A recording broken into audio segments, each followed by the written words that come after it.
Buongiorno e buona domenica, rieccoci puntuali come sempre anche in questa giornata di festa con il primo appuntamento con l'informazione di Antenna 3. Abbiamo cronaca come sempre in apertura da raccontarvi, ma poi ci sarà un ampio spazio dedicato all'economia. Ricorderemo poi quanto accadde 3 anni fa, nel novembre del 2019, il 12 novembre a Venezia con l'acqua granda, ma anche la grande paura dei giorni successivi per la piena del Piave e l'evacuazione delle famiglie che abitano nella golena del fiume. Furono giorni di grande tensione, di grande paura e li ricorderemo insieme con i nostri ospiti e poi torneremo anche a parlare degli extra profitti, di queste fatture sempre più salate che stanno arrivando nei municipi veneti e della Marca trevigiana, inerenti a quelli che sono le gestioni di impianti fotovoltaici di proprietà dei comuni. In questo modo vengono equiparati quelli che sono gli extra profitti dei privati, che poi fanno quello che meglio credono con quei soldi che derivano appunto da questa gestione, da queste fonti alternative, e vengono equiparati agli enti pubblici che invece quei soldi li reinvestono nella macchina amministrativa per i propri concittadini. Avremo 2 sindaci che ci racconteranno la loro testimonianza, ma che poi spiegheranno anche come si stanno muovendo per tutelarsi. Insomma, tutto questo insieme a voi fino alle 13:30. Iniziamo però, come detto, con la cronaca, perché da questa mattina alle 8 i vigili del fuoco sono al lavoro in località sindacale a Concordia Sagittaria, in provincia di Venezia, per le ricerche di un pescatore scomparso nel canale Nicesolo dopo che il suo barchino si è rovesciato. Sul posto stanno operando i pompieri di Portogruaro e Mestre, intervenuti anche con un gommone i sommozzatori di Vicenza e l'elicottero Drago 71 che sta eseguendo dei sorvoli nella zona alla ricerca dell'uomo. E queste sono le foto dei vigili del fuoco proprio relative all'intervento ancora in corso, e naturalmente vi daremo aggiornamenti nel momento in cui ci saranno. E torniamo invece alla giornata di ieri, all'ennesimo incidente mortale sul lavoro nel Vicentino. Un artigiano è deceduto mentre stava scaricando del materiale dal suo furgone. È accaduto nei pressi di un immobile in fase di ristrutturazione sui Colli Iberici. Tragedia sul lavoro a Villaga. Un uomo di 50 anni, per causa in corso di accertamento da parte dei carabinieri di Barbarano e dello Spisal, è rimasto schiacciato da un furgone nel corso delle operazioni di scarico in un cantiere edile. L'incidente è accaduto nella zona di San Donato verso le 8 di questa mattina. In un immobile privato in corso di ristrutturazione, l'uomo, un artigiano improprio, stava scaricando un bancale di tegole e coppi dal suo furgone parcheggiato lungo un pendio. Dalle prime testimonianze sembra che il freno a mano dell'automezzo abbia ceduto improvvisamente, mentre parte del materiale edile sia caduto a terra e l'uomo, nel tentativo di bloccare le ruote con un sasso, sia invece rimasto schiacciato dal retro del veicolo.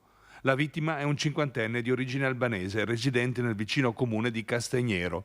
Immediato l'intervento dei sanitari del SUEM 118, che però non hanno potuto far altro che constatare il decesso dell'artigiano. Sul posto, preventivamente, anche una squadra dei vigili del fuoco, intervenuta per rimuovere eventuali ostacoli e mettere in sicurezza l'area. Si tratta della 14ª vittima sul lavoro in provincia di Vicenza, che contende il triste primato in Veneto con Verona.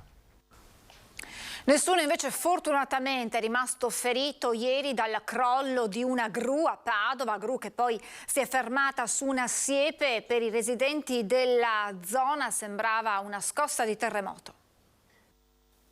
Via Pasta, quartiere residenziale di Padova. Un rombo terribile, i caseggiati vicini che ballano. Sono le 9 di un tranquillo sabato di novembre, quando il crollo della gru edile issata in questo edificio in costruzione fa pensare a tutti che si tratti di una nuova scossa di terremoto.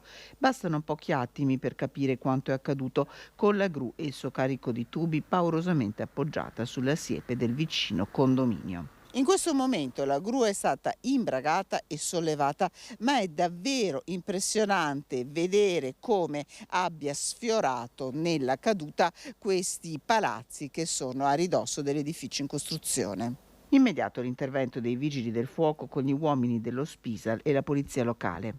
Ci hanno segnalato un crollo, un cedimento della gru edile che vedete alle mie spalle e la squadra intervenuta insieme con il funzionario di guardia di oggi hanno subito messo in sicurezza la zona, ci siamo accertati che non ci fossero stati feriti. A ridosso della siepe alcuni veicoli che non sono stati colpiti, così come quasi per miracolo non sono state toccate le case vicine al cantiere.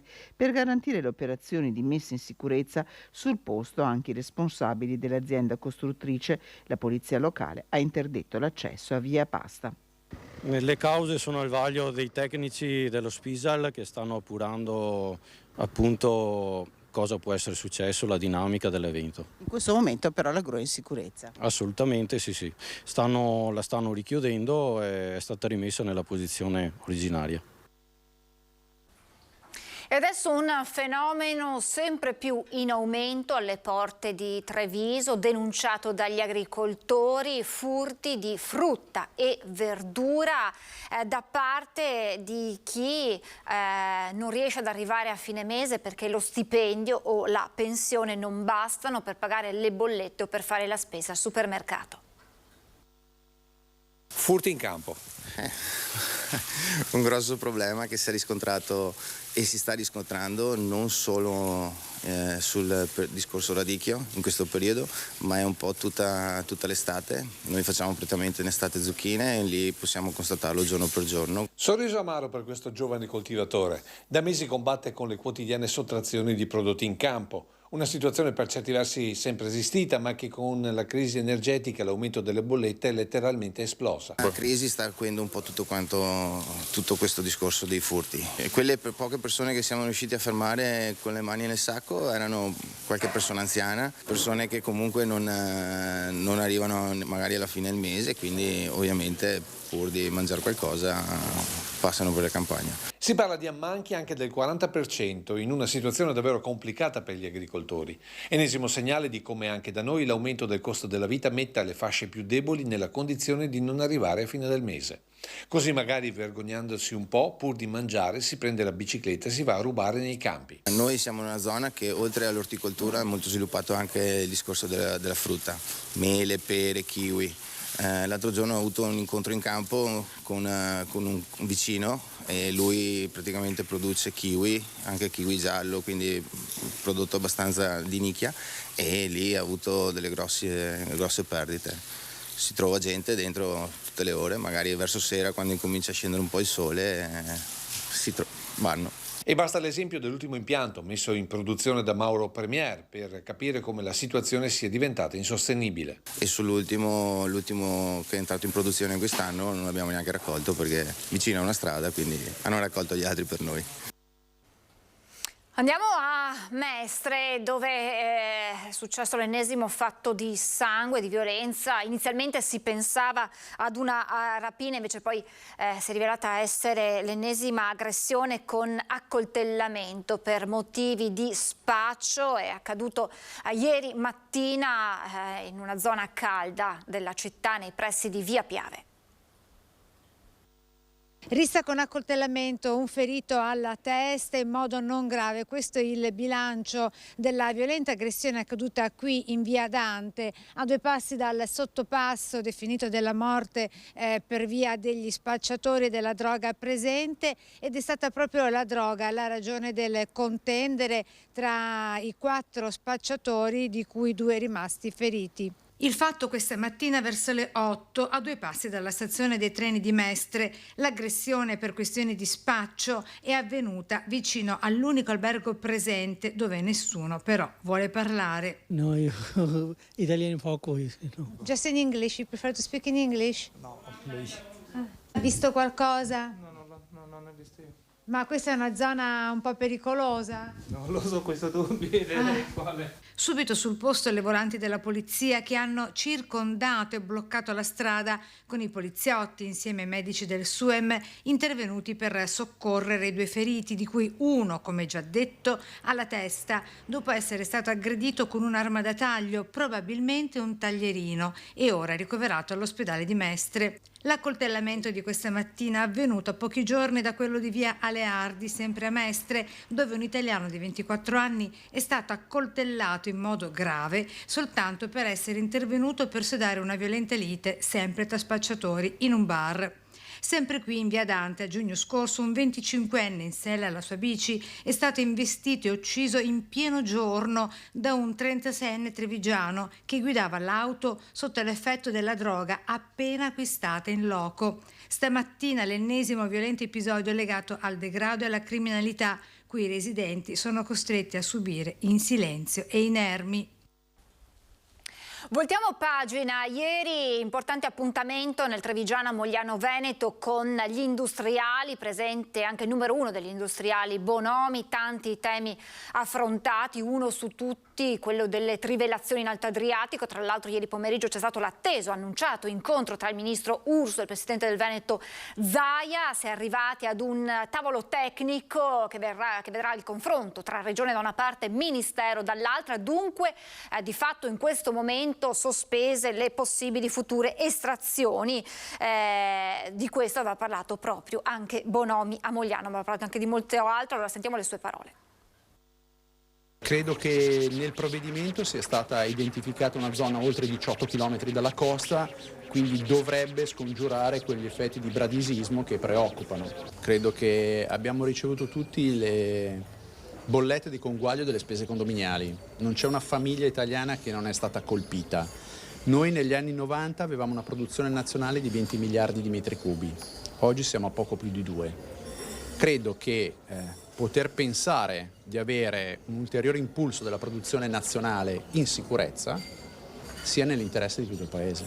Arrivato a Mogliano per la giornata delle PMI, il numero uno di Confindustria non si sottrae al tema più scottante, quello delle trivelle in Alto Adriatico, dopo l'ok del governo a nuove estrazioni in mare, e altrettanto fa il ministro Adolfo Urso, che ribadisce la linea dell'esecutivo. È una necessità del Paese, è una necessità delle imprese del Veneto, perché voi sapete che le imprese concessionarie devono anticipare il gas a prezzo calmierato, quindi da subito e a prezzo calmierato per le imprese gasifere, che sono appunto quelle dell'industria del vetro, dell'industria della ceramica, dell'industria della carta, dell'industria siderurgica. Urso, che nel pomeriggio ha incontrato il presidente Luca Zaia, contrario a nuove perforazioni al largo delle coste polesane. Un comunicato congiunto viene rilasciato alle 17:30 con Photo Opportunity, ma la dichiarazione di sostanza, vista la grande sensibilità del territorio su cui pesa giustamente la memoria di quanto accade nel passato, si è deciso di aprire un tavolo di confronto tecnico fra Regione, Ministero delle Infrastrutture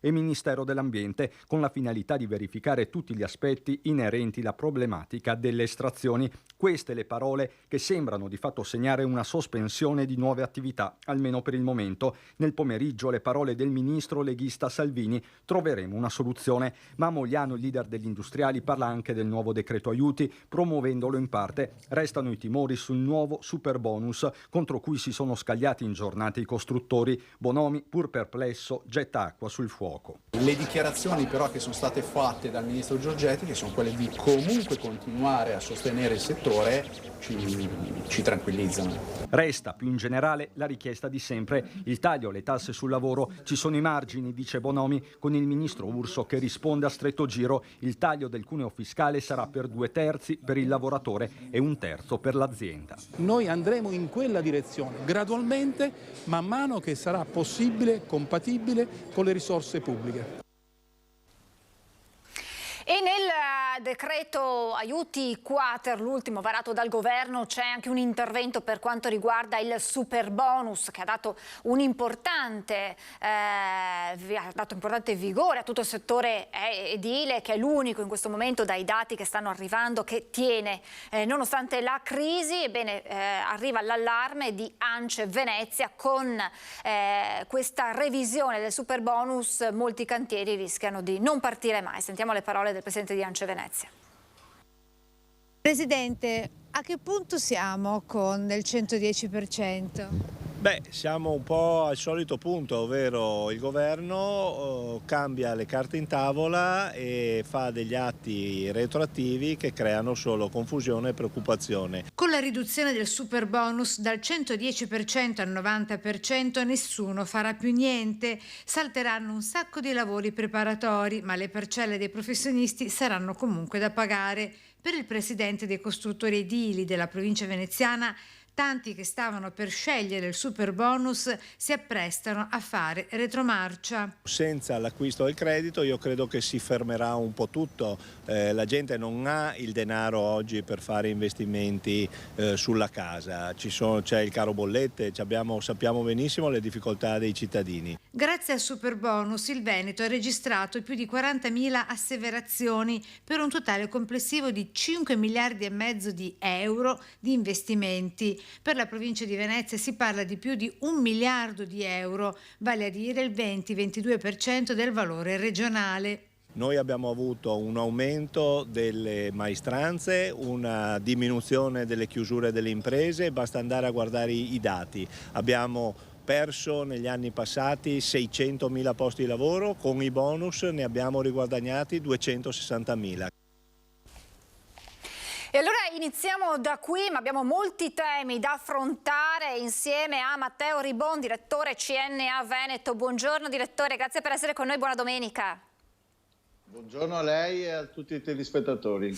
Allora, direttore, iniziamo proprio da questo, dall'allarme di ANCE Venezia, ma che è un allarme poi generale per quanto riguarda le novità introdotte dal decreto aiuti quater per quanto riguarda proprio il super bonus, passando dal 110 al 90%, ma non solo. E lo avevo ricordato io prima come l'edilizia sia uno dei comparti, se non forse l'unico, che in questo momento tiene proprio spinto dal super bonus. Sì, riprendo le parole del presidente dell'ANCE per dire ancora una volta si sono cambiate le carte in tavola rispetto a una partita che ha avuto un sacco di ostacoli, continua ad avere un sacco di ostacoli, però sta generando numerosi interventi, numerosi investimenti e anche un motore all'economia in una fase che è complicata rispetto agli altri settori per tutte le questioni internazionali, mentre qui ragioniamo molto sulla dinamica che è legata poi al mercato interno. E si cambiano le carte in tavola perché si introducono delle norme, dei riferimenti retroattivi. Ancora una volta si cerca di mettere mano a questo intervento senza fare un ragionamento strutturale. Allora bisogna capire cosa vogliamo fare. L'intervento ha funzionato o no? E se ci sono dei correttivi da fare vanno fatti in maniera che guardi ai prossimi 2, 3, 5 anni, non al prossimo mese, perché così facendo si mette in allarme tutta una filiera e non solo la filiera, si mettono in allarme tutte le famiglie e i condomini e anche le unità unifamiliari che hanno già impiantato dei preventivi, dei lavori, hanno prenotato materiale, hanno in qualche maniera iniziato a lavorare. Allora, su questo diciamo siamo molto stanchi perché questa cosa qui sta creando molti problemi. Tra l'altro lo ricordiamo come molti interventi, lavori pubblici ma anche interventi privati siano stati bloccati, non siano partiti proprio anche per gli aumenti dei preventivi legati agli incrementi delle materie prime e quindi questo rischia di essere una mannaia che si abbatte in modo molto molto pesante su tutto il comparto, sulle aziende che cercano in qualche modo di andare avanti. Sì, succede anche insomma, che la situazione internazionale genera un aumento speculativo da parte dei prezzi delle materie prime, una difficoltà di reperimento e poi abbiamo un problema che è collegato, oltre alla difficoltà di reperimento c'è anche una difficoltà di attrattività di ricerca di manodopera che è collegata a questo, per cui anche quando ci sono i lavori si fa difficoltà a farli, quindi tutte queste cose assieme stanno creando anche in questo comparto una tempesta perfetta che è la stessa tempesta che viviamo su altri mercati che sono bloccati da situazioni diverse ma che comunque sia ostacolano la crescita del PIL e dell'economia del nostro territorio. Poi c'è tutta la partita dei crediti, la partita dei crediti è una partita assurda, perché in qualche maniera coloro che avevano già prenotato la cessione del credito e in qualche maniera avuto dei rapporti anche col sistema bancario e con il sistema di poste, cassa depositi e prestiti, ora si trovano impossibilitati a accedere al credito. Ci sono state delle azioni che hanno in qualche maniera sbloccato, però parzialmente, e adesso stiamo ritornando di nuovo nella situazione di blocco, ma perché nessuno si fida di nessuno. Lei ha toccato prima un tasto dolente, che è quello della carenza di manodopera, nello specifico nei cantieri, ma c'è carenza di manodopera nelle aziende che si trovano a dover rimandare, a non poter far fronte alle commesse che magari ci sono, ma non c'è chi può portarle avanti. C'è carenza di manodopera nei ristoranti, nei bar. E molti, e se non ricordo male anche nell'incontro che c'era stato qualche mese fa proprio organizzato dalla CNA, questo era venuto fuori, cioè abbiamo bisogno di carenza di manodopera e allora ragioniamo su una gestione diversa dei flussi migratori proprio nei giorni in cui si parla di migrazione, di nuovi arrivi e della difficile gestione dell'accoglienza, con le parole del prefetto di Venezia Zappalorto che diceva: gli hub sono saturi, gli hub veneti, chiediamo l'accoglienza, e le aziende chiedono che questi flussi migratori vengano in qualche modo gestiti per permettere poi a questi migranti di rimanere in Italia ed essere magari impiegati come lavoratori in regola, naturalmente. Certo, perché il problema in realtà non è legato alla questione di immigrazione, il problema è legato alla questione demografica. Questo paese ha un inverno demografico, vive un inverno demografico, e questo inverno demografico nemmeno gli immigrati e l'immigrazione è in grado di frenarlo. Quindi ci poniamo un problema rispetto al tema dell'immigrazione, dei flussi, ma non ci rendiamo minimamente conto che da qui ai prossimi 20 anni non solo avremo bisogno di introdurre e inserire all'interno del contesto italiano persone che vengono da altri paesi, ma dovremo fare anche una politica sulla natalità e sulla famiglia diversa da quella che abbiamo fatto fino adesso. Quindi, tornando al tema dell'immigrazione, qui il problema non dobbiamo ragionare con degli schemi o dei preconcetti, perché se pensiamo al barcone, se pensiamo a delle situazioni di conflitto che si sono generate negli hub, tutta una serie di cose che sono evidentemente delicate, però qui bisognerebbe fare una politica di strategica, di lungo corso, perché il tema è che immigrazione vogliamo, che profili professionali ricerchiamo e da che territori, e come aiutiamo il fatto che le persone vengano con dei percorsi regolari e in una dinamica di accoglienza, di inserimento e di integrazione. Chi sta cercando di fare, chi ha fatto nella storia questa politica, in termini parlo come paesi, risulta più vincente da questo punto di vista qui. E ricordiamo, faccio solo un inciso, anche quello che è successo qualche anno fa rispetto alla situazione del conflitto in Siria,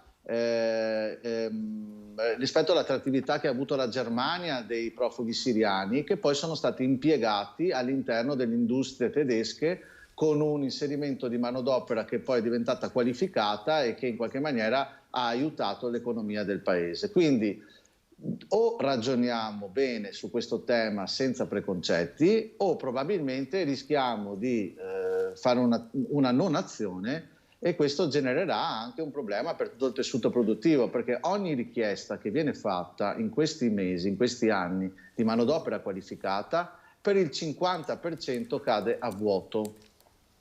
E i motivi sono due rispetto al 50%, uno è legato al problema demografico e l'altra al mismatch tra la domanda e l'offerta. Quindi abbiamo dei problemi strutturali e li dobbiamo affrontare purtroppo con intelligenza e anche senza crearci dei preconcetti o degli schemi mentali ideologici.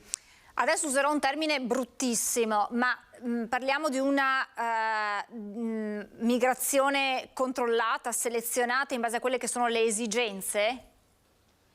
Guardi, in realtà c'è una questione umanitaria che non va sottovalutata, e quella va trattata in quanto tale, perché comunque il problema umanitario del flusso delle persone che scappano da situazioni di fame o di guerra è e ci sarà, e quindi non bisogna ragionarlo subito in termini di lavoro. Poi magari una volta le persone sono qui si potrà capire se possono essere inserite dal punto di vista lavorativo.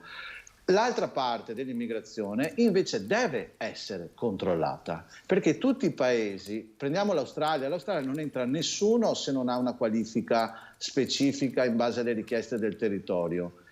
Non si può arrivare a quello perché l'Australia è un'isola e sta per i fatti suoi ed è in un contesto completamente diverso. L'Italia è un paese molto diverso, però è un pezzo di ragionamento rispetto alle figure professionali, rispetto alle richieste delle imprese, rispetto a quelli che sono poi gli spazi di lavoro. Dobbiamo farlo, soprattutto anche individuando delle aree che possono essere attrattive da questo punto di vista. Pensiamo all'Africa in generale. L'Africa non è tutto uguale, è un continente. Ci sono delle aree che hanno delle competenze più predisposte rispetto a alcuni settori e delle aree in cui ne hanno degli altri. È ovvio e naturale che arriveranno un sacco di migranti dall'Africa da qui ai prossimi anni. E cosa facciamo? Ci tappiamo gli occhi e facciamo finta e tanto vengono lo stesso, oppure affrontiamo la questione e proviamo a ragionare con un criterio oggettivo di valutazione? Io sono per la seconda. Non voglio fare l'avvocato del diavolo, ma le chiedo come allora giudica, interpreta, ecco, giudica è un brutto termine, le posizioni dei sindaci che dicono non può ricadere su di noi l'accoglienza, va gestita a livello europeo, va gestita a livello nazionale, quindi c'è una chiusura, mettiamola così, di alcuni primi cittadini, per una questione proprio di organizzazione anche poi fattiva. Vabbè, ma è ovvio perché loro subiscono la situazione, arrivano, cioè nel senso non hanno nessun margine di manovra, subiscono le scelte dei livelli superiori a livello italiano e europeo e si trovano a dover gestire una situazione con risorse bassissime, con personale molto limitato e con spazi di convivenza anche con la cittadinanza delicati, per cui nascono dei conflitti. Hanno ragione i sindaci. Il problema non sono mica i sindaci si trovano nella situazione di dover affrontare un'emergenza, bisognerebbe coinvolgerli in un ragionamento più ampio e dopo alla fine non metterli uno contro l'altro, metterli a fianco in un ragionamento che dice questo pezzo viene gestito da questo territorio e questo altro pezzo da un altro territorio. Invece, come sta succedendo adesso, alla fine ricade su alcuni territori, fanno lo scaricabarile e quindi in conseguenza io non voglio la situazione, qualcun altro non vuole la situazione, alla fine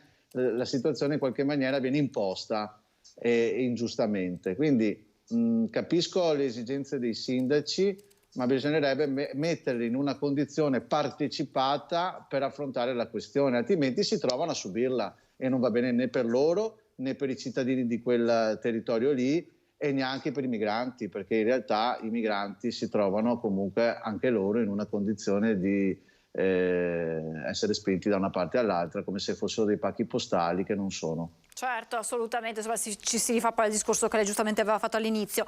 Torniamo un attimo al decreto aiuti quater, direttore, un intervento che ha accolto, ieri abbiamo sentito le parole del numero uno degli industriali Bonomi, il via libera, insomma, degli industriali, che però si punta l'attenzione sul lavoro, sulla tassazione e viene chiedono gli industriali il taglio del cuneo fiscale. Si ritorna al grande discorso, ragionamento proprio legato al costo del lavoro. Sì, ci sono delle sfumature rispetto a questa posizione. Anche noi diamo un giudizio complessivamente buono, con alcuni distinguo, perché comunque sia sulla partita del super bonus, dicevamo prima,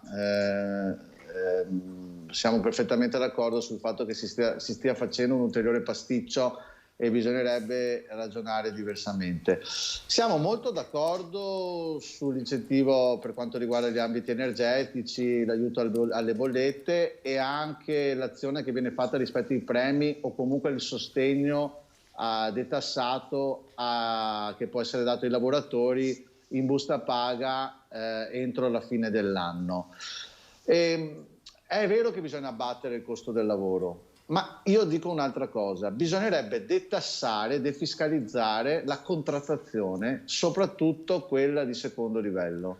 è un elemento un po' diverso, cioè nel senso che se noi lavoriamo sulla contrattazione dove esiste una relazione tra il rappresentante del mondo del lavoro, dei lavoratori e delle imprese, siamo in grado di fare delle cose utili che sono legate al territorio o all'azienda, perché ci sono piani aziendali, per cui aziende strutturate che possono permettersi una contrattazione aziendale. Noi nell'artigianato invece lavoriamo sulla contrattazione territoriale, ma quello sono sistemi di welfare veri. E quindi il lavoratore, oltre a ricevere qualcosina in più in busta paga, che comunque fa sempre bene al lavoratore vista considerata l'inflazione e considerato l'aumento dei prezzi, ma ha dei benefici concreti su servizi di welfare che può usufruire nel proprio territorio, oppure in sanità integrativa, oppure in previdenza, oppure in dinamiche che riguardano la vita dei lavoratori, delle lavoratrici e degli imprenditori, e che sono anche più utili di un ritorno puramente di denaro. E questa cosa qui viene fatta attraverso la contrattazione. Quindi va bene abbattere il cuneo fiscale e il costo del lavoro, ma bisognerebbe proprio detassare, defiscalizzare tutta la contrattazione per fare in modo che tutto quello che viene messo in questo campo, soprattutto nei livelli territoriali, trovi un beneficio esentasse per i lavoratori e per le imprese. Questa è un'operazione più forte ancora del detassare il lavoro, che ovviamente capisco è un elemento che riteniamo giusto. Ultimissima domanda riguarda il tema di queste ultime ore, il tema proprio contenuto anche nel decreto Quater, che è quello delle trivellazioni in Alto Adriatico. Sappiamo tutta la protesta che monta in quei territori interessati, timori delle ricadute ambientali. Ieri se ne è parlato proprio con gli industriali e nel pomeriggio c'è stato l'incontro tra il ministro Urso e il presidente Zaia. Di fatto non è stato premuto il tasto stop, ma un tasto pausa, nel senso che si apre questo tavolo di confronto e al momento vengono sospese quelle che potrebbero essere le future estrazioni. Qual è la vostra posizione in un momento in cui si cercano giocoforza delle fonti alternative per reperire tutto quello che viene meno dopo il conflitto in Ucraina? È un tema molto delicato, perché anche qui sarebbe è più facile tagliarlo con l'accetta. Qualcuno vuole le estrazioni perché possono produrre gas e aiutare il difficile riperimento che abbiamo in questo momento a causa della guerra Russia-Ucraina. Sappiamo che se gli stoccaggi arrivano fino al quasi al 90%, manca un 10%, in qualche maniera va recuperato, altrimenti il gas questo inverno mancherà a qualcuno o a qualcosa. E quanto gas siamo in grado di estrarre da queste operazioni? Prima domanda, siamo in grado di estrarne tanto quanto quello utile per colmare il divario? Non lo so, non lo sappiamo. Seconda domanda, quel territorio lì, parliamo del Polesine, ha delle caratteristiche morfologiche e delle problematiche legate al tema della subsidenza e anche del cuneo salino, che sono molto delicate, che nella storia hanno visto degli effetti molto negativi? Anche qui c'è una risposta, insomma la storia ha dato purtroppo dei grandi esempi negativi, però c'è un tema. Quindi Zaia fa bene a trattare una discussione aperta con il ministro, quindi non dobbiamo prendere né una posizione rigida, si fa comunque perché c'è una necessità nazionale, e non va bene neanche dire non si fa e non si farà mai perché ci sono altre priorità. Bisogna sedersi a un tavolo tecnico, valutare bene, attentamente quali sono le problematiche, perché i territori sono fragili, soprattutto il territorio del Polesine, dell'area del Delta, sono territori molto delicati e soprattutto vivono anche di economia che potrebbe essere interrotta da queste azioni, pesca, agricoltura, elementi legati all'artigianato che potrebbero essere stoppati da un'attività di insediamento, cioè estrazione di gas all'interno del mare Adriatico. Quindi ha fatto bene il Presidente della Regione non a chiedere uno stop, ma a chiedere di approfondire bene prima di prendere decisioni, perché comunque sia, questo capisco, c'è già ovviamente un'attenzione molto particolare da parte dei sindaci del territorio del Delta, capisco che è una situazione delicata, tutti si ricordano la storia e si ricordano i danni alle persone e alle cose che ci sono stati a seguito delle trivellazioni degli anni 50 e poi le conseguenze successive. E noi abbiamo a cuore quel territorio, abbiamo a cuore le imprese di quel territorio, le aziende, le famiglie, insomma, di quel territorio, quindi siamo d'accordo che vada fatta una verifica molto dettagliata in termini scientifici prima di azionare le trivelle in Adriatico. Direttore, grazie davvero, abbiamo fatto un'analisi molto completa, insomma, di quelli che sono i temi oggi sul tavolo. Grazie davvero al direttore della CNA Veneto, Matteo Ribone. Naturalmente torneremo ad aggiornarci insieme a lei. Buon lavoro, buona domenica. Buon lavoro e buona domenica. Grazie. Noi ci fermiamo per la pubblicità tra poco.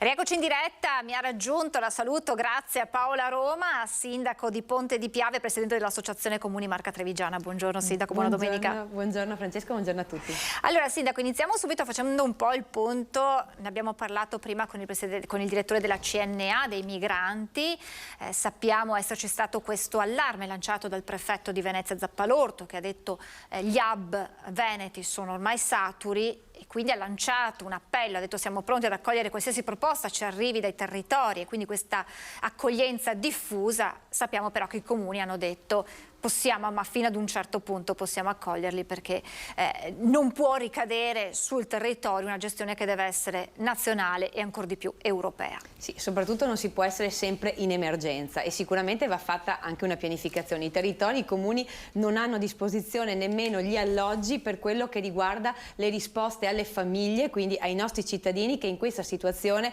oltre alla situazione della crisi, della situazione energetica, si trovano ogni giorno ad essere davanti ai nostri servizi sociali a chiedere delle risposte, e sicuramente dare dell'ospitalità delle persone prevede che ci siano delle norme puntuali e precise che ne definiscano anche i requisiti. Quindi immobili di proprietà delle amministrazioni sono quelli su cui ci stiamo tutti concentrando per cercare di dare una risposta abitativa ai nostri cittadini che sicuramente hanno delle esigenze diverse, però ripeto non si può sempre essere in emergenza e sicuramente i territori vanno coinvolti rispetto a questo aspetto. Cito anche questo e credo che sia utile parlarne perché abbiamo per esempio una situazione dell'emergenza ucraina per la quale abbiamo dei ragazzi presenti sul territorio che appunto frequentano le nostre scuole, sui quali le amministrazioni non hanno la possibilità di coprire le spese scolastiche, parlo della mensa, del trasporto, dei libri scolastici, e sui quali ci siamo concentrati per chiedere allo Stato un intervento rispetto a questi, perché sicuramente c'è un intervento dei 200 euro per chi arriva, ma rispetto ai nuovi soggetti che attualmente non abbiamo questo tipo di arrivi, ma sicuramente l'esistente lo dobbiamo prendere in carico, in cura, e anche su questo non abbiamo disponibilità. Quindi credo che i territori vadano ascoltati, ma soprattutto vada fatta anche una verifica sul territorio di quelle che sono le ulteriori emergenze che noi abbiamo adesso, che sono gli sfratti, le situazioni di morosità colpevole o incolpevole, le situazioni in cui le famiglie tutti i giorni vengono a bussare alla nostra porta e chiedono risposte i nostri cittadini direttamente. Abbiamo sicuramente un intervento a livello proprio nazionale che dia dei fondi alle regioni per poi destinarli alle ATER per fare un recupero del patrimonio immobiliare che i comuni hanno, ma che sono fermi lì perché naturalmente sono vetusti, sono situazioni anche abitative di alloggi che vanno ripresi per mano e quindi va fatto un riatto completo dell'alloggio, ma che sicuramente non risponde a delle esigenze di una famiglia di una volta con più persone all'interno del nucleo familiare, magari situazioni di gruppi monofamiliari, ma sicuramente ci troviamo anche in situazioni in cui banalmente con la situazione che si sta attuando e verificando, le famiglie si trovano anche costrette a decidere se pagare chiaramente i soldi delle bollette eccetera, piuttosto che eventualmente mandare i figli a fare un'attività sportiva, e questo non può succedere perché ci troviamo in situazioni in cui i ragazzi hanno bisogno anche loro di un certo tipo di socialità. Quindi credo che andrebbe pianificato un intervento a livello statale che permetta di investire dei fondi e di destinarli alle regioni per fare questo tipo di investimenti, ma per risolvere situazioni che abbiamo già sui territori e che sicuramente sono di impatto importante. Lo ricordo perché anche la presenza nella loggia delle persone ha una determinata metratura di persone che possono stare dentro con delle caratteristiche importanti. I nostri uffici tecnici, quando danno l'autorizzazione per l'ingresso anche negli appartamenti che appunto sono in gestione della controllano ovviamente tutti questi requisiti, non possiamo darli in mano e il sindaco rischia rispetto a questi tipi di interventi. Quindi credo che vada ripresa veramente una politica anche dell'abitare a livello nazionale che permetta questi interventi importanti, ma una politica strutturata e seria sull'abitare che riprenda quello che ovviamente è una situazione che abbiamo sui territori, ma che abbiamo la necessità di avere una contribuzione da parte dello Stato. Poi torneremo, Sindaco, sulla questione dei bimbi ucraini, perché lei ce ne ha parlato, anzi le chiedo una battuta al volo, perché ho visto già l'altro ospite in collegamento. La questione è questa, per riepilogarla: per i bimbi ucraini che sono arrivati nei mesi scorsi non ci sono a disposizione dei comuni dei fondi per le spese mensa, trasporto scolastico, libri. E quindi chi sta pagando queste spese? Attualmente stiamo lavorando unitamente alle nostre associazioni, alle Caritas che abbiamo sul territorio, per cercare di trovare delle risposte, ma il comune non può avere questi fondi, nel senso che devono essere, dobbiamo controllare di poter utilizzare dei fondi che vengano destinati effettivamente per questo tipo di attività, ma attualmente non ci sono, quindi non possiamo andare in una configurazione anche di danno erariale utilizzando dei fondi che naturalmente non possiamo utilizzare. Quindi rispetto a questo credo che ci sia la necessità di fare delle riflessioni anche rispetto a delle risorse che dovrebbero arrivare anche mirate alle situazioni che abbiamo già esistenti sul territorio e di cui già ci sono delle famiglie ospitanti che si stanno facendo carico per tutta quella che è tutta la parte dell'accoglienza. Comune di Ponte di Piave è un comune noto purtroppo quando si parla di maltempo, perché sappiamo come spesso il Piave, fiume sacro, ma faccia paura. Lo sanno bene i residenti lungo la golena del Piave, che 3 anni fa, era intorno al 15-16 novembre, dovettero affrontare proprio quei momenti drammatici. Tanto è stato fatto, insieme al sindaco poi ne riparleremo e le chiederò anche cosa ricorda di quei giorni, ma chiedo che cosa ricorda di quel 12 novembre del 2019 il direttore dell'Associazione Veneziana Albergatori, Claudio Scarpa. Buongiorno direttore, buona domenica. Buona domenica a voi e a tutti gli spettatori. Quel 12 novembre, quando l'acqua e il vento sembravano non finire più, quando Venezia finì in ginocchio, quelle immagini apocalittiche di una città in balia degli eventi. Lei ricorda quella notte? Che cosa ricorda di quei momenti? Come direttore degli albergatori, ma anche come cittadino, gli altri. Io ricordo l'acqua alta del 1966. Direttore, abbiamo un problema con l'audio, la sentiamo ad intermittenza e facciamo fatica a seguire. Allora, facciamo così, vediamo di sistemare, chiedo anche alla regia di sistemare un attimo l'audio, mi date l'ok quando è pronto. Sindaco, ricorda quelle ore quando stavate controllando il livello del Piave? Sì, sicuramente per Ponte di Piave ha segnato quell'evento un intervento molto importante. E ricordiamo che il livello dato dall'Università di Padova erano 2800 metri cubi d'acqua. Questo lo voglio ricordare perché è un dato statistico importante dato dall'università e che va ad individuare come sia sicuramente stata critica la situazione che abbiamo vissuto in quei giorni. Lo ricordo perché poi ci sono stati degli interventi, grazie al commissario delegato che è stato il presidente Zaia, di intervento proprio nelle nostre aree, con 2 milioni a monte del ponte ferroviario stradale e 2 milioni a valle del ponte ferroviario stradale, dove si erano verificati all'interno delle arginature dei fontanazzi che avrebbero causato appunto,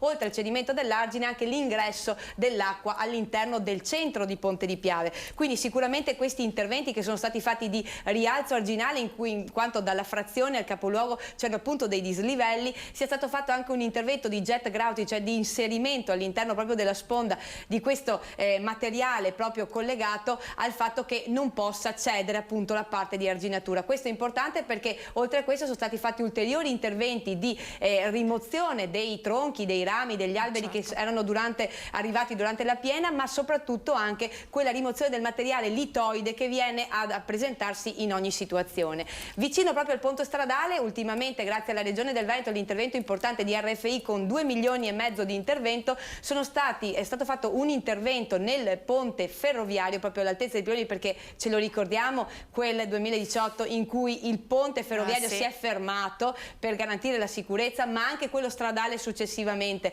e quindi credo che anche questo intervento che è stato fatto, che si sta concludendo in questi giorni, fatto da RFI, vada proprio a permettere ai tronchi di scendere lungo il corso del fiume, di evitare l'effetto diga, perché chiaramente riporterebbe l'onda d'urto all'interno del centro urbano di Ponte di Piave, ma credo che questo vada in linea con tutti quegli interventi che poi sono strutturali e che sono all'interno dell'attività anche dell'autorità di bacino. Ricordo che è stato installato anche a Ponte di Piave, nella parte del ponte stradale, un rilevatore di misuratore di portata che ci interessa ovviamente per fare i calcoli in quanto tempo poi la piena arriva a Ponte di Piave, anche perché ricordo utilmente che nel 66 tutte le rotte arginali che ci sono state sono avvenute tutte a monte di Ponte di Piave, quindi lo ricordo perché poi a Ponte di Piave il fiume cambia anche il suo carattere, da torrentizio diventa fluviale e sicuramente ci troviamo in una situazione anche di imbuto. Numerosi sono stati gli interventi apportati proprio dalla Regione e dal Genio Civile da quel momento, anche la rimozione di un isolotto che c'era tra il comune di Ponte di Piave e quello di Salgareda per migliorare proprio il deflusso delle acque. Sicuramente interventi che vanno a collegarsi con un insieme di interventi strutturali che all'interno del piano dell'autorità di bacino sono inseriti, come appunto l'intervento delle vasche di laminazione, oltre che tutti quegli interventi che, come dicevo prima, sono di manutenzione, quindi di asporto e rimozione del materiale litoide che va a depositarsi sul letto del fiume, ma anche appunto di rimozione di quelle alberature che ne ostacolano appunto questo tipo di intervento. Credo che per la nostra comunità, per Ponte di Piave, quella situazione, ma un po' per tutti quanti i cittadini, sia stata veramente un occhio importante, perché come vedevamo avevamo anche due possibilità in cui l'acqua potesse tracimare al centro di Ponte di Piave, proprio per quelle due gradinate che ci sono per arrivare alla vecchia idrovora che c'è proprio all'ingresso di Ponte, dove effettivamente ci poteva essere poi l'ingresso anche da quella parte. Quindi credo che gli interventi che sono stati fatti siano sicuramente per la messa in sicurezza delle popolazioni, ma anche del territorio centrale. Quindi credo che vada tutto in linea con una serie di interventi che anche noi, unitamente anche i volontari del servizio civile che abbiamo presso la polizia locale, siamo andati ad intervenire censendo tutte le abitazioni dell'area golenale, cercando di capire quali erano le persone con disabilità, la situazione collegata anche a quanto materiale avevano, a cosa hanno al primo e secondo piano, una serie di interventi. Non da ultimo anche quello che la nostra amministrazione si è impegnato a fare, di un bando collegato a un'edilizia popolare con canone agevolato, per il quale veniva evidenziato lo spostamento in priorità delle persone che abitavano lungo l'area golenale. A questo ovviamente 10 erano le possibilità, sono state accolte tutte 10, ma ricordo che 90 famiglie abitano all'interno dell'area golenale, ed ogni scenario, ogni evento che avviene nel territorio ha ovviamente uno scenario diverso, perché va ad inserirsi con una situazione climatica e meteorologica che ovviamente ha degli scenari che cambiano di volta in volta. Ecco perché non da ultimo, con un volontario del servizio civile stiamo facendo proprio un intervento di previsione rispetto alle ultime 20 situazioni negli ultimi 20 anni che si sono venute a creare, per simulare anche per noi un miglioramento. Grazie ai volontari di protezione civile, quindi sia all'ANAC che ai Carabinieri di congedo che abbiamo a Ponte di Piave, possiamo intervenire in maniera puntuale e precisa. Questo si va ad inserire anche con un recente intervento da parte della Regione del Veneto, sul quale andremo anche per i nostri cittadini dell'area golenale a portare la comunicazione famiglia in famiglia, che riguarda appunto un'apertura rispetto a chi ha subito i danni ancora in quel periodo, che ovviamente li ha certificati a quel periodo, e che possano chiaramente partecipare con dei tempi molto puntuali e precisi che vanno entro il 1° di dicembre, e quindi passeremo con questo volontario che abbiamo del servizio civile nelle abitazioni e comunicheremo loro questo proprio per aiutare anche la popolazione, che ricordo il fiume ovviamente sacro, la patria, è un fiume che naturalmente sicuramente ci mette anche nell'ordine di idee che le persone abitavano lì perché naturalmente da come lo possiamo leggere anche dai libri di storia, certo, le persone andavano ad abitare dove c'era ricchezza, dove c'era appunto la possibilità di avere l'acqua. Quindi credo che su questo, insomma, sulla storicità e del perché le persone poi siano andate anche ad abitare a suo tempo ci sia insomma una chiarezza. Assolutamente. Abbiamo ricostruito dunque insomma quello che è stato poi anche le cose successive, gli interventi successivi. Abbiamo ripristinato il collegamento con il direttore dell'Associazione Veneziana Albergatori, Claudio Scarpa. Ci stava raccontando come veneziano, che ricordi ha di quella notte? Io ricordo il 4 novembre del 66 la grandissima acqua alta, è durata un sacco di tempo, è stato qualcosa di immoto. Ma invece questa è stata completamente diversa, le previsioni erano tranquillizzanti, l'ennesima solita acqua alta a cui i veneziani siamo abituati. Poi improvvisamente continui aumenti di previsione da parte del centro maree che da 1,40 m hanno portato nell'arco di pochissimi minuti la previsione a quasi 1,90 m. Cosa significa questo? Significa che non si era preparati, non si pensava assolutamente che fosse un'acqua alta, la seconda acqua alta di tutti i tempi, si pensava che fosse qualcosa di gestibile, mentre dai miei albergatori mi giungevano, grazie ai telefonini, le foto di questa acqua che superava quasi come fosse un travolgimento di una diga, superava le barriere fisiche che vengono messe agli alberghi, ai ristoranti e ai bar nel pieno della notte. Qualcosa di veramente angosciante. Anch'io improvvisamente mi sono sentito chiamare dalla mia famiglia perché stavano andando sotto anche i miei magazzini dove tengo le mie cose e via dicendo, e quindi immediatamente intervenire per alzare, sperando che si fermasse, e si è fermata qualche centimetro in più, sarebbe stato danni incalcolabili, ogni centimetro in più sarebbero stati danni incalcolabili per la città, perché noi siamo abituati a combattere l'alta marea fino a 1,50 m, 1,60 m, oltre non eravamo preparati. Per fortuna la situazione poi è cambiata con il Mose e quindi adesso siamo molto più tranquilli e molto più preparati nell'affrontare le grandi alte maree.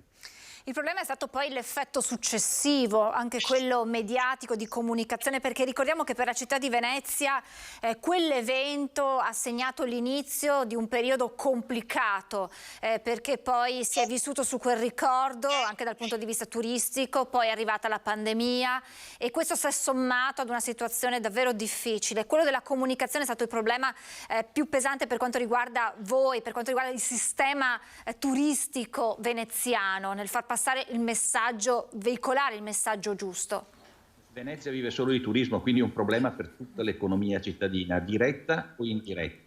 Sì, il giorno dopo io ho la rassegna stampa internazionale, il giorno dopo, quando mi sono accorto che perfino il principale giornale del Guatemala riportava in prima pagina la foto di quel vaporetto spiaggiato di fronte alla riva degli Schiavoni, ho capito che non sarebbe più arrivato alcun turista ed eravamo ancora in alta stagione. E difatti dal giorno dopo sono svaniti tutti. In tutto il mondo è passato il messaggio che a Venezia c'era il pericolo tsunami, cosa invece sbagliatissima, perché l'acqua alta arriva e se ne va, il pericolo lascia dei danni che vengono poi evidentemente sistemati dalle imprese, però se ne va, per cui il turista non corre alcun rischio e può venire tranquillamente. Invece si diffuse il messaggio che a Venezia c'era il rischio tsunami e scomparvero tutti i turisti, gli alberghi vuoti, la città vuota, qualcosa di veramente incredibile. Per fortuna la stampa internazionale fu disponibile a rettificare il tiro, però dopo qualche mese abbiamo organizzato col Comune di Venezia una visita di tutta la stampa internazionale presente in Italia, 55 giornali e televisioni sono venute a Venezia per vedere e hanno capito con la spiegazione fatta dal centro maree che l'alta marea a Venezia è qualcosa che viene e che poi va, non è uno tsunami e non porta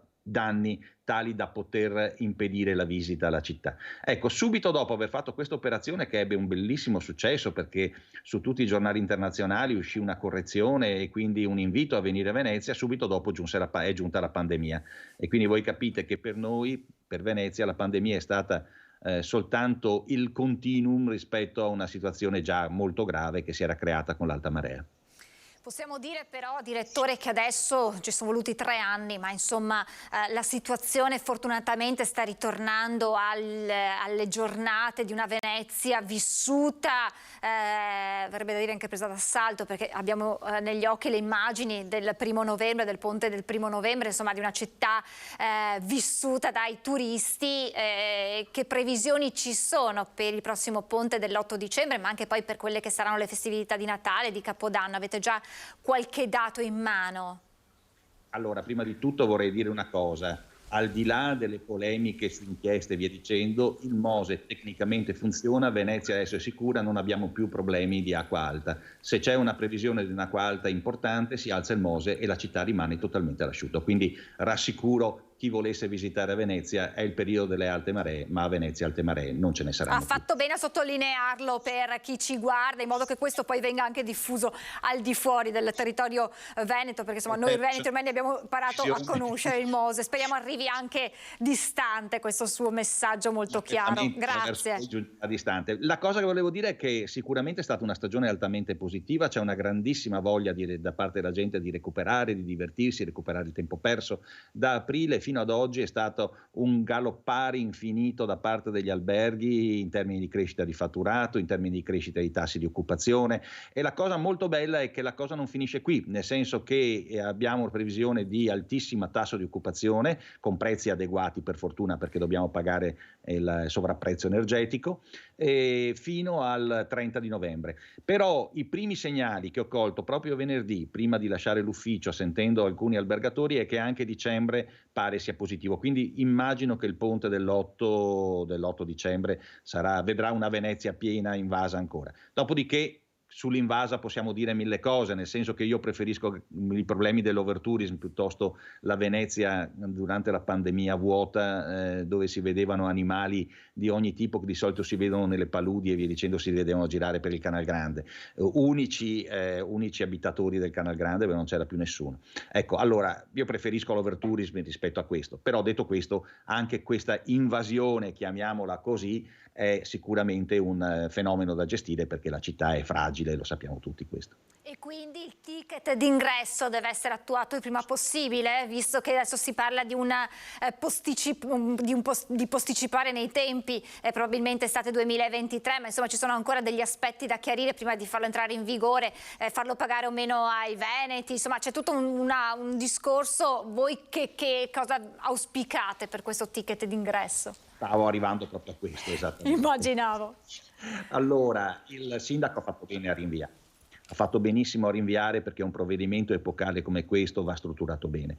Io peraltro, l'ho sempre detto, sono favorevole a una sorta di inversione del percorso, non prima la prenotazione alla città e dopo la gestione dei flussi, ma prima la gestione dei flussi e dopo il provvedimento. Quindi il fatto di rinviare questo provvedimento sulla prenotazione, sul ticket d'accesso, consentirà di risolvere alcuni problemi, tra cui quello dei veneti, che oggettivamente non possiamo che considerare i nostri confratelli, ma dall'altro e concittadini della città, ma dall'altro lato anche quello di fare prima dei provvedimenti che consentano di gestire anche l'arrivo dei turisti, perché veda, a Venezia solo un turista su 3 è un turista che dorme in città, gli altri vengono dalla mattina alla sera. Allora tutti giungono sullo stesso punto, cioè la testa del Canal Grande, e si muovono lungo questa grande autostrada che è il Canal Grande, autostrada che peraltro è fragilissima. Ricordiamo tutti la morte del docente universitario tedesco dovuto proprio all'eccesso di traffico sul Canal Grande.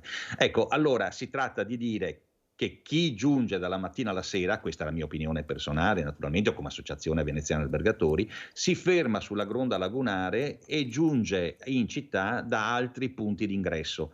Il piano 1996 del professor Benevolo prevedeva dei terminal, uno a Fusina e uno presso l'aeroporto.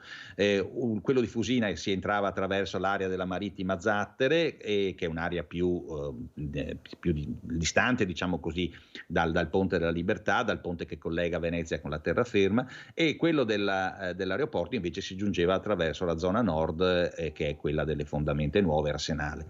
Ecco, c'era anche un progetto di una sublagunare, tra le altre cose, non del professor Benevolo, ma un progetto poi fatto dalla Camera di Commercio di Venezia. Ecco, detto questo, è chiaro che se noi facciamo prima questo progetto, dopo possiamo applicare più facilmente il ticket ingresso e la prenotazione in città. Comunque qualche provvedimento bisogna farlo, perché oggettivamente i residenti hanno anche la necessità di poter vivere all'interno della città, ma anche i turisti hanno la necessità di visitare la città e di avere un'esperienza positiva. Se tu invece metti nell'area San Marco Rialto, che è l'area principale dove che i turisti vogliono vedere, vedi una massa enorme di persone, nemmeno i turisti avranno un'esperienza positiva, e questo per noi è importante, perché chi viene a Venezia vorremmo anche ritornasse. Assolutamente, anche a noi piace una Venezia vissuta con un turismo educato, un buon turismo, ma una città vissuta, e come diceva lei, non certo la Venezia della pandemia. Direttore, grazie davvero, grazie anche per il suo ricordo di quel 12 novembre 2019, e, insomma, vedremo poi come andrà da qui ai prossimi mesi e torneremo ad aggiornarci.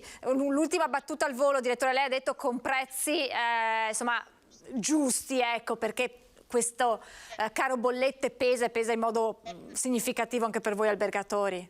Mi piacerebbe dire che i prezzi devono essere bassi e via dicendo, perché può essere sicuramente un incentivo, però in questo momento abbiamo una bolletta energetica spaventosa.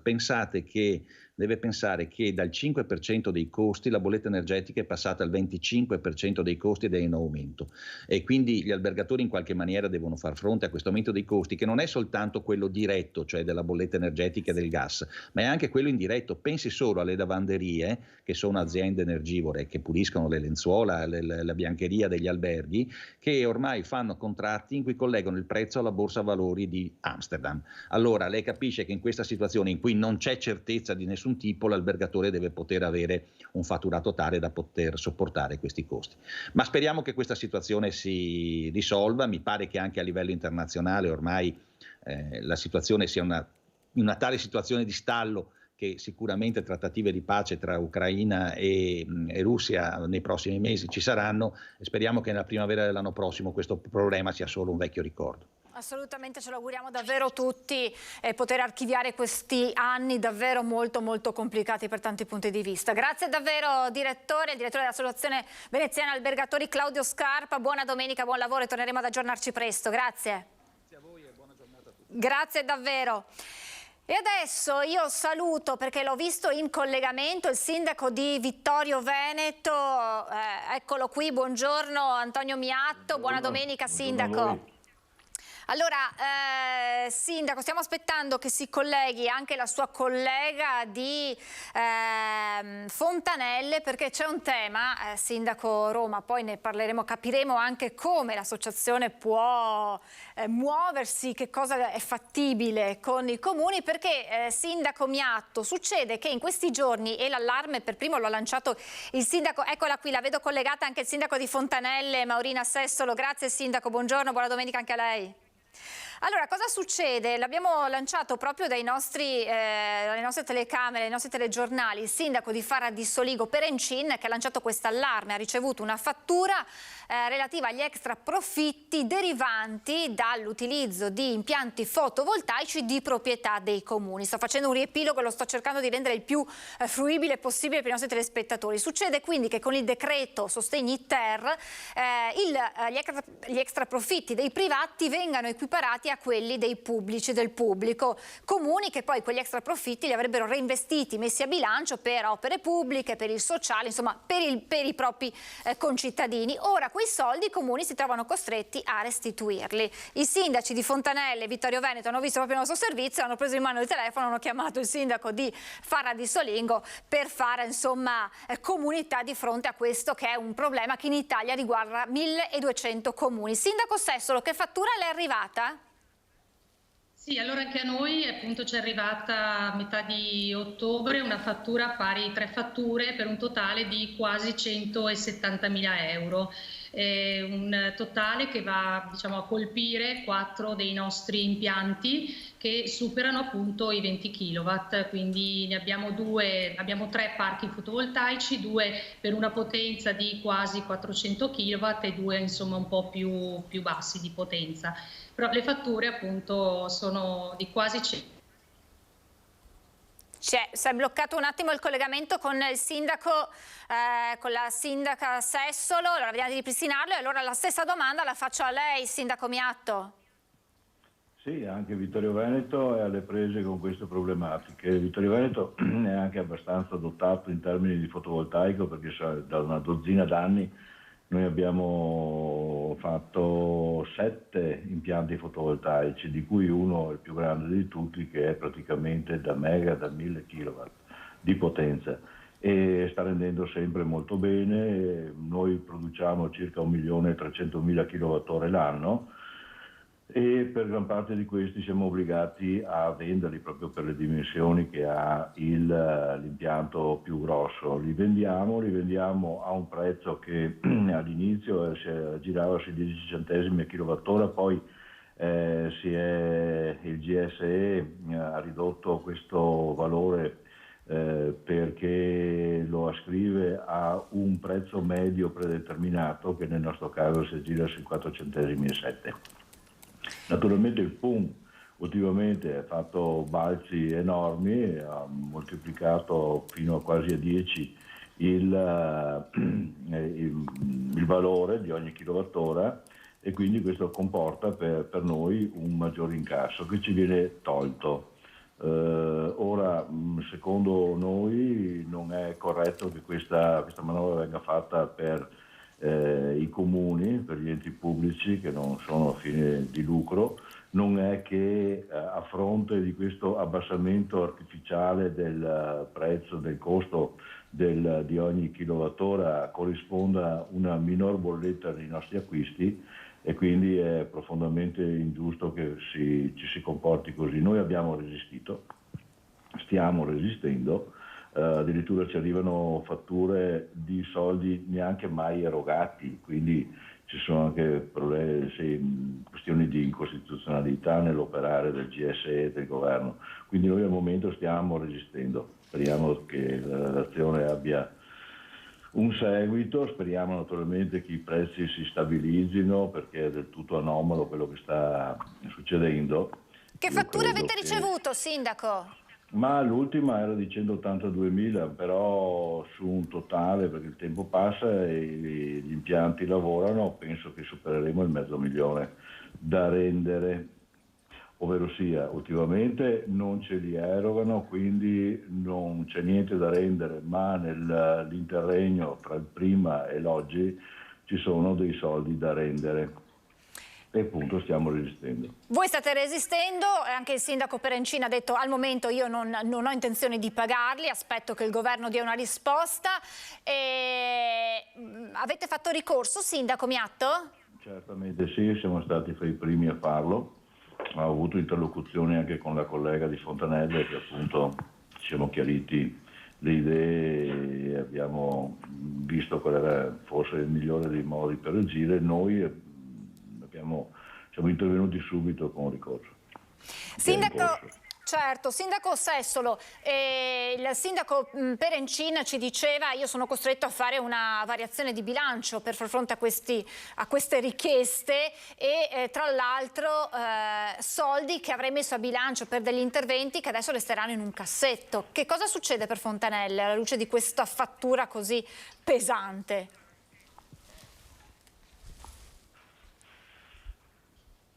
Abbiamo problemi. Allora chiedo alla regia se è possibile contattare il sindaco Sessolo telefonicamente in modo che capiamo un po' quella che è la situazione di Fontanelle. Sindaco Miatto, il discorso è lo stesso, immagino anche per voi, cioè quei soldi sarebbero stati reinvestiti nella macchina pubblica, amministrativa, per i cittadini.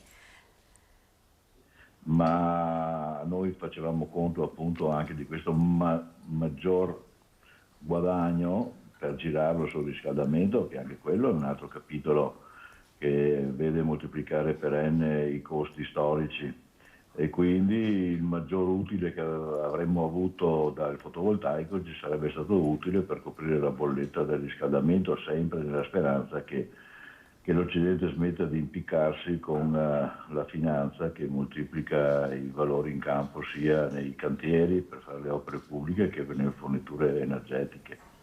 Si mettono in forte difficoltà per il 23 se non cambia qualcosa.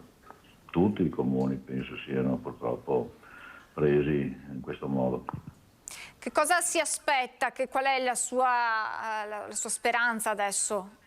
Ho sentito che il governo vuole dare un altro approccio a questo maggior costo dei kilowattora, imponendo una tassazione su questi maggiori guadagni piuttosto che questa appropriazione indebita da parte dello Stato di quello che non è suo e quello che è dei comuni.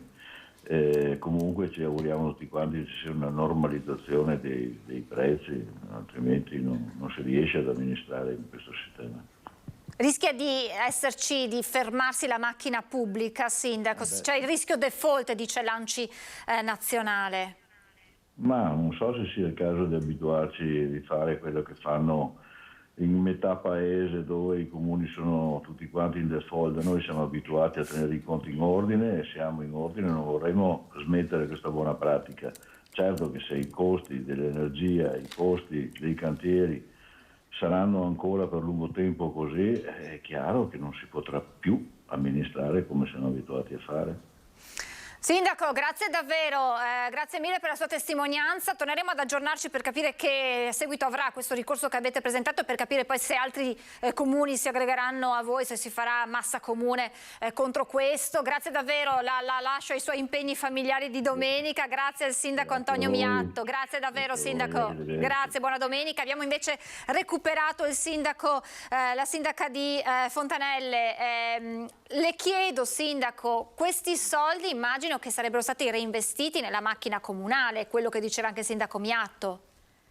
Sì, scusatemi perché ho una connessione un po' difficile. Non si oggi preoccupi. Comune, quindi perdonatemi, scusatemi tanto. Sì, in effetti appunto quello che sorprende è proprio questo, perché questo introito in più di 170.000 euro sarebbero stati soldi da girare in servizi ai nostri cittadini, alla nostra comunità.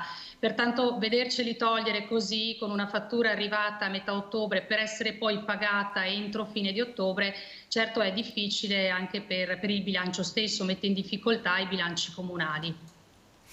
E cosa sarete costretti a fare? Farà una variazione di bilancio? È sul tavolo anche per Fontanelle, oltre a lasciare nel cassetto tutti questi interventi che avevate ipotizzato di mettere in campo proprio grazie a queste entrate? Sì, quindi al momento abbiamo rifiutato la procedura adottata sentendoci con i consulenti, è proprio stata quella di rifiutare le fatture che ci sono arrivate, ma nel contempo anche trovarne la copertura di questi quasi 170.000 euro nel nostro bilancio, e andremo proprio in variazione domani sera e questo, insomma, intanto la copertura c'è. Però non pagate al momento? No, al momento non vengono comunque pagate. Stiamo vedendo con ANCI che, come dicevate prima, ANCI Nazionale si sta muovendo su questo tema, sta difendendo questa causa appunto di quasi 1200 comuni, ha già scritto al GSE, ad ARERA, allo Stato, proprio sottolineando il fatto che sono utili, che il comune poi rivolta ai cittadini in servizi, e che ai comuni ovviamente sono molto molto utili in un periodo così anche di difficoltà economica per cittadini, utenze ed attività aggravati da bollette sempre più in aumento e da difficoltà economiche varie. Nell'ANCI nazionale, nella lettera che ha inviato, faceva proprio riferimento a questo, il rischio di un default per molti comuni italiani. Assolutamente sì, il male può essere proprio questo, di entrare in crisi con i propri bilanci. Ripeto, anche perché trovare una copertura dall'oggi al domani non è assolutamente semplice e facile per un bilancio comunale, ormai diciamo per una situazione che siamo a fine anno, quindi molto molto difficile. Sindaco, grazie davvero anche a lei per la sua testimonianza. Stiamo facendo una fotografia completa di quella che è la situazione. Grazie davvero e torneremo ad aggiornarci per capire poi quello che succederà, se ci saranno delle novità per quanto riguarda i sindaci trevigiani e veneti di mobilitazione in qualche modo contro queste fatture. Grazie davvero a Maureen Assessolo, sindaco di Fontanelle. Grazie a voi, buona domenica. Grazie, buona domenica a lei, sindaco. Tra pochissimo la pubblicità, sono già in ritardissimo, poi capiamo che strumenti ci sono anche legali per muoversi. Pubblicità tra poco.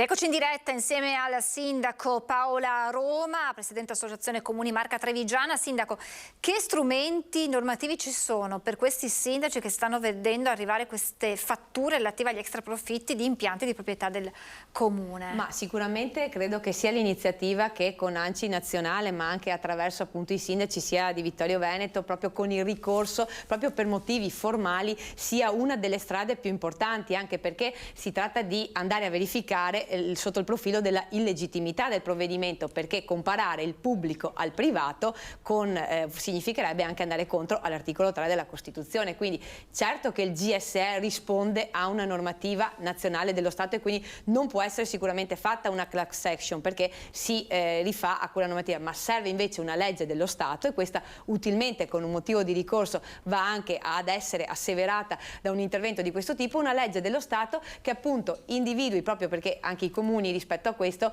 oltre a dover pagare questo, hanno anche tutta la manutenzione che hanno a loro carico e quindi che l'utilizzo ovviamente di quanto ne deriva possa essere utilizzato e vincolato a finalità per esempio sociali. Questo sicuramente potrebbe essere una decisione che deve essere naturalmente presa con legge dello Stato che possa permettere questo, ma sicuramente la strada del ricorso e quindi quella che sta percorrendo ANCI nazionale, ma soprattutto dall'altra parte anche quello che i nostri comuni, il sindaco Miatto prima lo diceva, stiamo ricorrendo rispetto a questo, ma anche Fontanelle nella previsione, perché noi ovviamente siamo dei comuni virtuosi che naturalmente hanno i bilanci ovviamente con le carte in regola e con le carte a posto. Credo che sicuramente sotto il profilo del ricorso intanto permetterebbe un'azione di sospensione rispetto a questo con una richiesta di sospensiva, ma che sicuramente se fatto da ANCI nazionale è un valore ben diverso perché rappresenta tutti i comuni a livello nazionale, ma soprattutto, ripeto, possa andare ad agire proprio sulla illegittimità del provvedimento, nell'equiparazione di quello che dà un soggetto pubblico e di quello che dà un soggetto privato,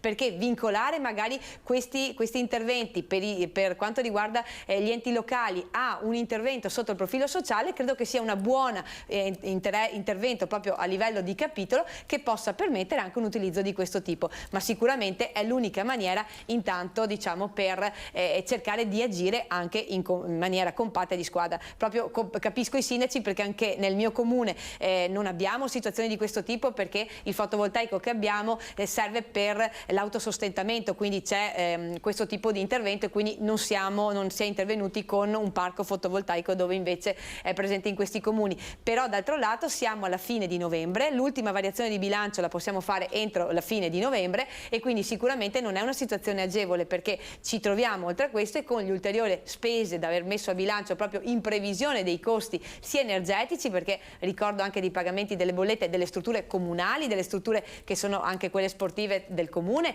anche quelle rispetto alle scuole, quindi ulteriori costi che sicuramente ci devono portare a fare degli aggiustamenti di bilancio anche relativamente a questo, quindi credo che sicuramente sia necessario un intervento rispetto a questo tipo proprio perché, ripeto, l'ultima variazione avviene proprio con la fine di novembre. E infatti diceva il sindaco Sessolo, domani la portiamo subito in Consiglio Comunale. C'è un'altra battaglia che lei sta portando avanti e che riguarda l'esclusione dei bimbi con disabilità che frequentano le scuole paritarie da quei fondi per la disabilità stanziati dal Ministero. Sì, e i numeri sono importanti, ma li diciamo, sindaco. Da parte del Ministero dell'Interno e poi di concerto sono arrivati con la parte del Ministero della Disabilità e dell'Istruzione, sono arrivati questi fondi ai comuni che per la nostra provincia equivalgono a 1.200.000 euro e che devono essere destinati per nuovi interventi educativi. In questo caso si parla proprio di un intervento particolare di progettualità appena nate o nuove rispetto a quelle esistenti, quindi proprio nella figura specifica dell'educatore, sui quali ci siamo confrontati ovviamente con i sindaci, perché l'assistenza scolastica è una delle materie che sono delegate all'azienda sanitaria e su cui i comuni intervengono proprio con dei fondi propri nel bilancio sociale, che vanno a caricare sia appunto la parte dell'assistenza scolastica, ma dall'altra parte anche quel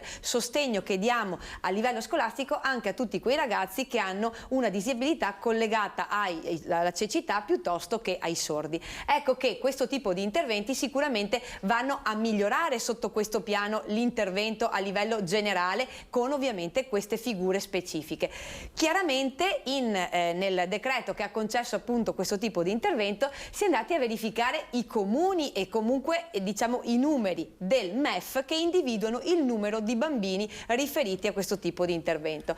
I bambini riferiti a questo tipo di intervento corrispondono esattamente al numero di bimbi previsti per la scuola pubblica. Ricordo che la scuola paritaria è una scuola pubblica ma a gestione non pubblica, quindi sostanzialmente stiamo parlando che c'è anche una sentenza data anche dall'ultima proprio recente anche del Tribunale, che dice proprio che nell'equità degli studenti che frequentano le scuole paritarie e anche le scuole pubbliche ci deve essere comunque un'equità, e parto da un presupposto: il bambino che ha una certificazione di disabilità e che frequenta la scuola paritaria piuttosto che la scuola pubblica comunque ha una certificazione di disabilità che individua la disabilità del ragazzo.